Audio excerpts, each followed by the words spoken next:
कैसे हैं आप सब। आई होप कि आप सभी बहुत बहुत बहुत अच्छे होंगे। So guys, welcome to my channel Kalpana Urja vlog and thank you so much. आप लोगों ने बेबी बर्थ व्लॉग वाले को बहुत प्यार दिया है, उसके लिए दिल से धन्यवाद आप सभी का।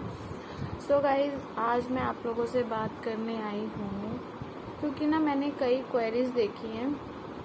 सब लोगों को ये क्वेरी थी कि आपका सी सेक्शन है या फिर नॉर्मल डिलीवरी है, और कुछ लोगों ने मुझसे ये भी पूछा था कि अगर हम नॉर्मल डिलीवरी करना चाहते हैं पर अगर हम पेन ना सह पाएँ तो उसके लिए हमें क्या करना चाहिए। और काफ़ी क्वेश्चंस थे कि आपकी इतनी छोटी एज है फिर भी आपने दो बेबी करे हैं, वो भी नॉर्मल डिलीवरी से। तो ये जो सारी बातें हैं ये सब मैं आपको आज आंसर करने आई हूँ, और ये वीडियो उनके लिए बहुत बहुत बहुत ही ज़्यादा यूज़फुल होने वाला है जो न्यूली मॉम बनने वाली हैं, या फिर जो न्यूली जो अभी अभी मैरिड, मतलब जिनकी अभी अभी शादी हुई है, या फिर गर्ल्स, सबके लिए, मतलब जितनी भी गर्ल्स हैं अभी, चाहे वो अनमैरिड है चाहे वो मैरिड है, क्योंकि लाइफ में बेबी सबको एक ना एक बार करना ही है। तो उनके लिए ये वीडियो बहुत ही यूज़फुल होने वाला है। तो चलो देर ना करते हुए वीडियो को स्टार्ट करते हैं। और आप मेरी शक्ल देख रहे होंगे, मैं अभी पूरी तरह से रिकवर नहीं हुई हूँ। अभी मुझे, मतलब मैं डॉक्टर को भी दिखा के आई थी तो उन्होंने बोला था कि थोड़ा सा और टाइम लगेगा आपको रिकवर होने में, क्योंकि नॉर्मल डिलीवरी में भी बहुत प्रॉब्लम होती है। लोगों को ऐसा लगता है कि अगर नॉर्मल डिलीवरी हुई है तो बंदा फिट एंड फाइन होता है। जी नहीं, नॉर्मल डिलीवरी अगर हुई है तो उसमें भी बहुत सारी प्रॉब्लम आती हैं। तो मैं आप लोगों के साथ आज वो सब कुछ शेयर करने वाली हूँ कि मेरे साथ क्या हुआ था और मैंने क्या क्या प्रॉब्लम्स को फेस किया है, मैंने किस तरह से पेन को अपने मतलब बर्दाश्त किया है। A to Z चीज़ें मैं मतलब टोटली डिटेल में आपके साथ सब कुछ शेयर करने वाली हूँ। तो चलो वीडियो को स्टार्ट करते हैं। तो गाइस, जैसे कि आप सभी जानते हैं कि जो मेरा मतलब ये मेरी जो डिलीवरी हुई है उस टाइम पे मैं बिल्कुल नॉर्मल थी। मैं नॉर्मल चेकअप के लिए, मतलब रेगुलर चेकअप जो होता है, मैं उसके लिए डॉक्टर के पास गई थी। वहाँ जाने के बाद मुझे पता लगा कि मुझे पेन हो रहे हैं, बट मुझे फील नहीं हो रहे थे, क्योंकि ऐसा कहते हैं कि जो फर्स्ट बेबी के टाइम पेन आते हैं तो हम पेन गेन कर, मतलब पेन हम बर्दाश्त कर चुके होते हैं, तो हमें सेकंड बेबी के टाइम जो पेन है वो कम फील हो, तो ऐसा कहते हैं लोग। तो मैं भी इसी वहम में थी मुझे लगता था कि सच में जो सेकंड बेबी के टाइम पेन कम होते हैं, ऐसा कुछ नहीं होता है। बेबी जो भी पेन है वो बराबर ही होते हैं। जितना पेन मैंने सोहम के टाइम सहा है, शायद मुझे ऐसा लगता है उससे ज़्यादा पेन मुझे इस टाइम पर हुए थे। गॉड, वो जो टाइम था ना यार, आई कांट एक्सप्लेन कि मेरे साथ क्या हुआ था।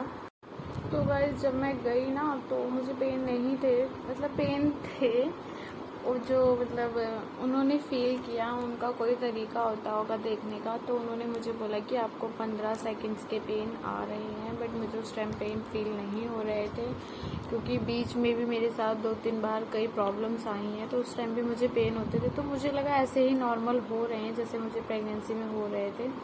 तो जब जाके पता लगा कि पेन हो रहे हैं और उन्होंने कहा कि मुझे एडमिट करना पड़ेगा, तो उन्होंने मुझे एडमिट किया। तो जब जो पेन थे वो मेरे को, मतलब मेरा बेबी 8 बजे हुआ था, 8 बजे, बिल्कुल 8:02 पे हुआ था। तो उस टाइम पे इन्होंने जब मुझे एडमिट कर लिया तो उन्होंने मुझे मतलब काफ़ी टाइम दिया। मेरे ख्याल मैं एडमिट हुई थी 3 बजे, 3 साढ़े 3 के आसपास एडमिट हुई थी मैं, और 4 बजे से मुझे पेन आना स्टार्ट हुए। धीरे धीरे वो पेन मेरे बढ़ने लगे, तो थोड़े थोड़े बढ़े, इतने बढ़े कि मैं उसको बर्दाश्त कर रही थी। और जो प्रेगनेंसी में पेन आते हैं, प्रेगनेंसी में कहीं डिलीवरी टाइम जो पेन आते हैं ना, वो जैसे आपको 30 सेकेंड्स के आएंगे, 40 सेकेंड्स के आएंगे, उसके बाद बीच में गैप देंगे, जैसे 5 मिनट का गैप, 3 मिनट का गैप, ऐसे देके वो फिर आते हैं। तो मुझे लगा कि इतना ही पेन होगा, क्योंकि लोग कहते हैं ना सेकंड बेबी में पेन कम होता है, तो मुझे लगा कि इतना ही पेन होगा, बट नहीं, वो पेन जब बढ़ने लगे बढ़ने लगे बढ़ने लगे, फिर भी मुझे था कि बस इतने में हो जाएगा, इतने में हो जाएगा। और फिर हम जब डॉक्टर ने मुझे चेक करा आके कि अभी बेबी होने में कितना टाइम है, तो उसने बोला कि आपका बेबी रात तक होगा।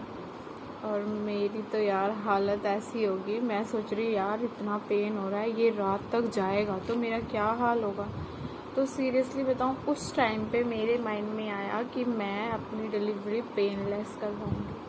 तो पेनलेस डिलीवरी का क्या मतलब, क्या होती है ये, कैसे होती है, मैं आपको बताती हूँ। जो पेनलेस डिलीवरी होती है ना, वो नॉर्मल डिलीवरी ही होती है बिल्कुल। मतलब उसमें कोई ऐसी बात नहीं होती है कि लोग कहेंगे नहीं उसमें ये होता है वो होता है। जी नहीं, वो बिल्कुल नॉर्मल ही डिलीवरी होती है। जैसे मेरी नॉर्मल डिलीवरी हुई है तो वो सारा प्रोसेस सेम होता है, सिर्फ उसमें एक चेंज क्या आता है, उसमें चेंज ये आता है कि जब आपको पेन हो रहे होते हैं तो आपको लगता है कि मैं अगर इसको नहीं बर्दाश्त कर सकती हूँ, क्योंकि उस टाइम पे ना जब बेबी हो रहा होता है आप बेहोश हो गए पेन आते आते, मतलब पेन की वजह से, या आपका बीपी बढ़ गया, या अगर आपको शुगर लेवल है तो शुगर लेवल बढ़ गया, तो उस टाइम पे बेबी को भी प्रॉब्लम हो सकती है, क्योंकि आप जोर लगाने के लायक नहीं रहेंगे फिर अगर आपकी नॉर्मल डिलीवरी है तो उस टाइम पे इसीलिए पहले ही अगर किसी को पेन बर्दाश्त नहीं होता है, या कुछ लड़कियां पेन बर्दाश्त नहीं भी करती हैं, तो उनके लिए ये होता है। और ये बहुत ही अच्छा, मैं तो कहती हूँ यार बहुत ही अच्छी चीज़ है। अगर आपसे नहीं बर्दाश्त होता है तो आप ये यूज़ कीजिए, बेस्ट है ये। तो उसमें वो इंजेक्शन होता है एक, वो थोड़ा इंजेक्शन कॉस्टली होता है। कॉस्टली भी क्या होता है यार, अगर आपने जान बचानी है अपनी और बेबी की, अगर आपको लगता है कि आपसे नहीं होता है तो आप वो कर सकते हैं। वो एक इंजेक्शन लगाते हैं, कॉस्टली ज़्यादा भी नहीं होता है, मेरे ख्याल से 10-15-1 हज़ार का इंजेक्शन है वो। बाकी हॉस्पिटल पे डिपेंड करता है कि वो क्या हॉस्पिटल वालों का रेट है। तो मेरे टाइम में तो वो 10-12 हज़ार का था। तो मेरे माइंड में यही आया कि मैं पेनलेस इंजेक्शन लगवा लेती हूँ, बट मैंने सोचा नहीं, थोड़ा और बर्दाश्त करती हूँ, अभी तो मुझसे हो ही रहा है, थोड़ा और करती हूँ, अगर नहीं होगा तो फिर मैं ये ट्राई करूँगी। तो जो 6 बजे के 6:30 बजे के बाद मुझे पेन बहुत ज़्यादा होने लग गए थे, पर फिर भी वो गैप में आते हैं ना, कुछ टाइम का गैप मिल जाता है बीच में, तो हमें रिलीफ हो जाता है, रिलीफ फील करती है बॉडी। तो जब मेरे दर्द बहुत ज़्यादा तेज हो गए ना, ओ गॉड, उस टाइम पे तो फिर मैं सच बताऊं तो सोहम के टाइम भी और इस टाइम पे भी मुझे पेन तो बहुत ज़्यादा ही हुए थे, मैं नहीं कहूँगी ये पेन कम थे। और फिर उस टाइम पे क्या होता है कि मैं खुद बताऊं अपना एक्सपीरियंस, तो मैं ये उम्मीद छोड़ देती हूँ कि मैं ही नहीं जिंदा बचूंगी। मुझे ऐसा लगता है मैं ही नहीं बचूंगी, और मैं खूब चिल्लाती हूँ खूब। और मैंने ना दोपहर में जैसे खाना खा लिया था, क्योंकि मुझे भूख लगी थी बहुत ज़्यादा, क्योंकि एक तो पेट में बेबी होता है ना, तो वैसे भी भूख ज़्यादा लगती है। तो मुझे बहुत भूख लगी हुई थी और घर में बने थे राजमा चावल, तो मैंने पैक करवा के हॉस्पिटल में मंगवा लिए थे, और मैंने वहीं पर पूरा पेट भर के खाया था, क्योंकि मुझे पता था मुझे कई दिन तक चावल नहीं मिलने वाले हैं। और मैं चावल की तो फ़ैन कह लो या उसकी प्रेमी कह लो, कुछ भी कह लो, प्रेमी तो कुछ अजीब वर्ड हो गया, मतलब मुझे बहुत ज़्यादा पसंद है चावल, मैं तीनों टाइम भी चावल खा सकती हूँ। तो मैंने पेट भर के खाना खा लिया था। और मुझे ये प्रॉब्लम सोहम के टाइम भी थी और अभी भी थी। कई प्रॉब्लम्स जो हैं वो दोनों, अगर आपको फर्स्ट बेबी में है तो वो सेकंड में भी होती है। तो मुझे जैसे ही मेरे दर्द तेज हुए ना, और उन्होंने मुझे इंजेक्शन्स लगाए पेन और बढ़ाने के, क्योंकि जितनी जल्दी पेन ज़्यादा आएंगे उतना बेबी जल्दी प्रेशर मारता है बाहर की तरफ, तो वो जल्दी डिलीवर हो जाता है। तो मुझे उन्होंने जब पेन वाले इंजेक्शन दे दिए, और फिर उसके बाद मुझे वॉमिटिंग पे वॉमिटिंग, और मुझे ना जैसे कहते हैं यार, मतलब अजीब लगता है ऐसे बताते हुए, बट ये आप लोगों को मैंने हेल्पफुल, आपके लिए हेल्प वाला वीडियो बना रही हूँ, तो मुझे खुल के आप लोगों को सब कुछ बताना ही पड़ेगा। तो जब ना पॉटी, वो कहते हैं कि पॉटी का जब प्रेशर आता है ना, तो उस टाइम पे बच्चा डिलीवर होने के चांसेस ज़्यादा होते हैं। और जब तेज आए ना बिल्कुल, तो ऐसा होता है कि मतलब बेबी अब निकलने वाला है, 2-10-5 मिनट में निकलने वाला है। तो मेरे साथ क्या हुआ कि उन्होंने मुझे जब पेन दे दिए, इंजेक्शन दे दिए, मुझे पेन स्टार्ट हो गए, तो उन्होंने मेरे को पूछा कि आपको क्या पॉटी का प्रेशर आ रहा है, तो मैंने बोला हाँ आ रहा है। तो उन्होंने मेरे को बोला कि ठीक है एक बार जाके कर लो, अगर आती है तो ठीक है, नहीं तो आप हमारे साथ लेबर रूम में चलो, क्योंकि अब आपका बेबी हो सकता है कभी भी। और ये बात है 6 बजे के आसपास की, हाँ 6 बजे के आसपास की ये बात है। तो वो मुझे लेके गए, पहले मैंने पॉटी करी, फिर मुझे वो लेबर रूम में लेके गए। उनको लगा कि जल्दी हो जाएगा, बट वहाँ पे नहीं हुआ, और मैं पेन में थी इतनी ज़्यादा। मेरे आसपास मेरी फैमिली का कोई भी नहीं था, कोई भी नहीं। उस टाइम सर्वाइव करना बहुत मुश्किल हो जाता, और मेरे मन में ये आ रहा था कि प्लीज़ किसी को तो भेज दो, दीदी को भेज दो या हस्बैंड को भेज दो, किसी को तो मेरे पास भेजो, मुझसे ये पेन बर्दाश्त नहीं हो रहा है। फिर जब धीरे धीरे पेन बहुत ज़्यादा तेज़ हो गया तब तो मैंने चिल्लाना शुरू कर दिया, मैं मर जाऊंगी, प्लीज़ इसे निकाल दो, कुछ करो, मुझे पेनलेस इंजेक्शन लगा दो, मेरे से नहीं हो रहा है। मैं बहुत चिल्ला रही थी और मेरे जो हस्बैंड है और मेरी दीदी है जो, वो दोनों बाहर बैठे थे और मैं चीख रही थी ना, तो उनको बहुत डर लग रहा था, वो बहुत घबरा रहे थे कि पता नहीं उसको क्या हो रहा है, बहुत दर्द हो रहा है, वो बेचारी कैसे बर्दाश्त कर रही होगी। तो उन्होंने शायद डॉक्टर से बात भी करी थी कि अगर नहीं होगा तो पेनलेस इंजेक्शन लगवा देना। तो मैंने अंदर भी बोला, मैंने कहा मेरे से अब बर्दाश्त नहीं हो रहा, आप मुझे पेनलेस इंजेक्शन लगा दो। तो उसने मुझे कहा कि 10-15 मिनट की बात है, तेरा बेबी डिलीवर हो जाएगा, तो 10 इतना दर्द सह लिया, 10-15 मिनट और सह ले। बीच में किसी का फ़ोन आ गया था, तो फिर उसने मुझे बोला कि थोड़ी देर की बात है। तो फिर मैंने कहा पता नहीं यार कितनी देर और लगेगी। तो 7:30 बजे के आसपास डॉक्टर आई। डॉक्टर ने मतलब चेक करा कि और कितनी देर है बेबी को निकलने के लिए। तो वो बोली कि जाके 8:30 बजे होगा वो गॉड। और मेरा उस टाइम ये हो गया, हे भगवान मुझे 1 घंटा और दर्द सहना पड़ेगा।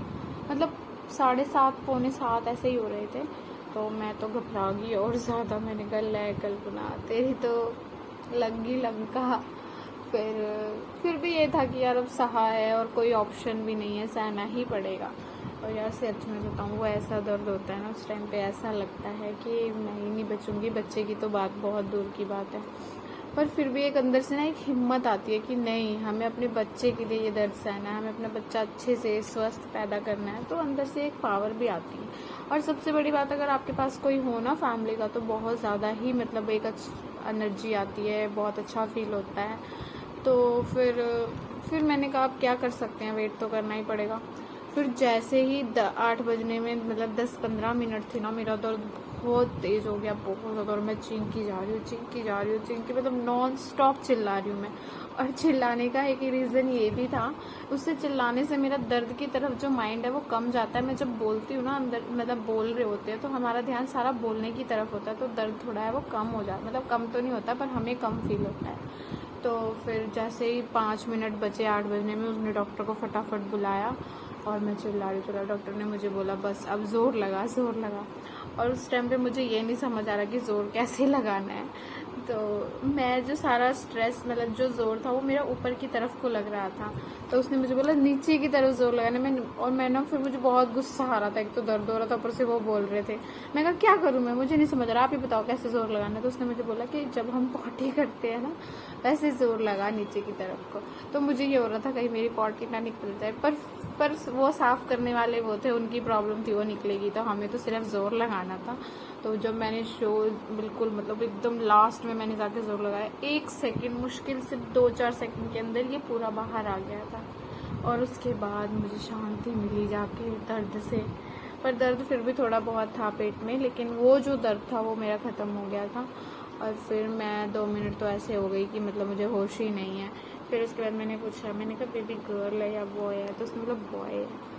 तो 2 मिनट तो ना मेरा चेहरा उतर गया, बिल्कुल ही मुंह मेरा बन गया। फिर मैंने सोचा शायद मजाक करी, क्योंकि डॉक्टर जानती थी कि मुझे बेबी गर्ल चाहिए, क्योंकि मैं शुरू से उनसे ट्रीटमेंट ले रही थी। फिर मैंने उसको ना 2 मिनट बाद दोबारा पूछा, मैंने कहा सीरियसली बॉय है। तो उसने मुझे बेबी को बिल्कुल ऐसे उठा के दिखा दिया कि ले देख ले। और फिर तो मेरा मुंह बिल्कुल ही बन गया था। मैंने कहा यार क्या हुआ ये। फिर मुझे ये था कि चलो जो भी आया है जैसा भी है वो मेरी किस्मत है, और वो बेबी मेरी मतलब वो उसको क्यों हम वो करें, वो तो अपने लिए अच्छा मतलब दुनिया में आया है, उसका तो कोई कसूर नहीं है। तो फिर मेरे को ये हुआ कि नहीं, जो भी है अच्छा है, और भगवान ने सबसे अच्छा स्वस्थ दिया है मुझे, बिल्कुल अच्छे से दिया है, कोई प्रॉब्लम नहीं हुई। तो फिर मैं खुश थी, मतलब खुश थी, लेकिन एक होप जो थी ना मेरी वो टूट गई थी, तो उसके लिए मुझे बुरा भी लग रहा था। फिर जैसे ही मुझे बाहर लेकर आए और तो मैं रोने लग गई। तो मेरे हस्बैंड बोले क्यों रो रही हो। मैं कहा आपको पता तो है। कह रहे कोई बात नहीं, अब जो भी है हमारी किस्मत है और भगवान ने हमारे लिए अच्छा सोचा होगा कुछ, तभी ऐसा हुआ है। तो गाइस जो पेनलेस इंजेक्शन के बारे में मैं आपको बता रही हूँ, उससे आप अपने डॉक्टर से पहले ही कंसल्ट कर लेना कि वहाँ पे अवेलेबल है कि नहीं है। कहीं ऐसा हो मैं आपको बता रही हूँ और आपने बताया तो हमें तो मिला नहीं, तो वो हॉस्पिटल में पहले ही कंसल्ट कर लेना कि आपके पास अवेलेबल है या नहीं है। और उससे क्या होता है ना, आपको जो पेन होते हैं ना, वो पेन तो होंगे आपको, बट वो इंजेक्शन की वजह से आपको फील नहीं होते हैं कि पेन हो रहे हैं। सिर्फ डिलीवरी टाइम आपको ज़ोर तो लगाना पड़ेगा, क्योंकि नॉर्मल डिलीवरी करनी है तो थोड़ा तो सहना पड़ेगा ना, तो ज़ोर तो लगाना पड़ेगा, पर पेन आपको नहीं होंगे। क्योंकि ऐसा पेन जो है वो, इस पेन को ऐसा कहते हैं कि अगर ये पेन आपने बर्दाश्त कर लिया, मैं कहती हूँ ऐसा, दूसरों की छोड़ो, मेरा जो एक्सपीरियंस है मैं बता रही हूँ आपको, अगर आपने ये पेन बर्दाश्त कर लिया तो आप लाइफ में कितना भी बड़ा दर्द हो, कितना भी, अगर आपकी 2 हड्डियां भी एक साथ टूट गई ना, तो आप बर्दाश्त कर लोगे। और इसमें तो साइंस भी कहती है, साइंटिस्ट खुद कहते हैं कि 206 हड्डियां टूटने के बराबर एक अकेला दर्द होता है। ये तो आप सोच सकते हो कि एक माँ के अंदर कितनी पावर है, एक माँ के अंदर कितनी हिम्मत है कि वो अपने बच्चे को पैदा करने के लिए इतना दर्द सहती है। और गाइज एक रिक्वेस्ट और करूँगी आपसे, अपने माँ बाप को कभी भी मत सताओ, कभी भी उनको दुख मत दो, कभी भी उनके साथ बुरा बिहेव मत करो, क्योंकि वो आप लोगों के लिए बहुत कुछ करते हैं, बहुत कुछ। मैं सच बताऊँ, ये दर्द झेलना हर किसी के बस की बात नहीं है, क्योंकि देखते हो आप सिजेरियन ही होती हैं मोस्टली आजकल डिलीवरियाँ। तो प्लीज़ आप अपने पेरेंट्स को खुश रखा करो, कुछ नहीं कर सकते ना उनके लिए, तो खुश रखना चाहिए उनको बस। क्योंकि मुझे ऐसा लगता है कि छोटी मोटी गलतियां मैंने भी करी होंगी, शायद मेरे पेरेंट्स को मैंने भी हर्ट किया होगा, तो मैं उनके लिए उनसे सॉरी भी मांगती हूँ। बाकी हाँ, और अगर आपको कोई भी क्वेरी हो तो आप मुझे कमेंट सेक्शन में पूछ सकते हैं। तो मेरी जो जर्नी थी वो कुछ ऐसी थी और बहुत ही स्ट्रगल वाली थी। मैं सबसे ज़्यादा मुझे बुरा इसलिए लगा था क्योंकि मुझे 2-2.5 घंटे पहले उन्होंने लेबर रूम में शिफ्ट कर दिया था, और लेबर रूम में उनको ये था कि जल्दी हो जाएगा, बट नहीं, वो बहुत टाइम, इसने टाइम तो क्या लिया, सोहम भी ऐसे ही हुआ था। मैं 1 बजे हॉस्पिटल गई थी, वो 5 बजे हुआ था, 5:18 पे, और इसके टाइम में 3-3:30 बजे गई थी मेरे ख्याल, और पेन मुझे 4-4:30-5 बजे के आसपास आने शुरू हुए थे और ये 8 बजे हो गया था। तो और हाँ, आपको कोई भी क्वेरी हो तो आप मुझे कमेंट सेक्शन में पूछ सकते हैं, आपको मैं बता दूंगी अगर आपको कोई भी क्वेरी हो। And thank you so much for watching this vlog. अच्छे अच्छे व्लॉग्स के लिए ऐसे ही बने रहिएगा। और हाँ, अब मैं प्रेगनेंसी से रिलेटेड व्लॉग्स लेके आऊँगी कि मैंने क्या खाया, क्या नहीं खाया, क्या अच्छा था, क्या बुरा था, क्या करना चाहिए, क्या नहीं करना चाहिए, ऐसी ऐसी चीज़ें मैं आप लोगों के लिए लेके आऊँगी। तो please stay tune guys, and thank you so much for watching this vlog. अगर आपके कोई रिलेटिव में प्रेग्नेंट है या होने वाला है या न्यूली मैरिड है तो उनको ये वीडियो ज़रूर रिकमेंड कीजिएगा।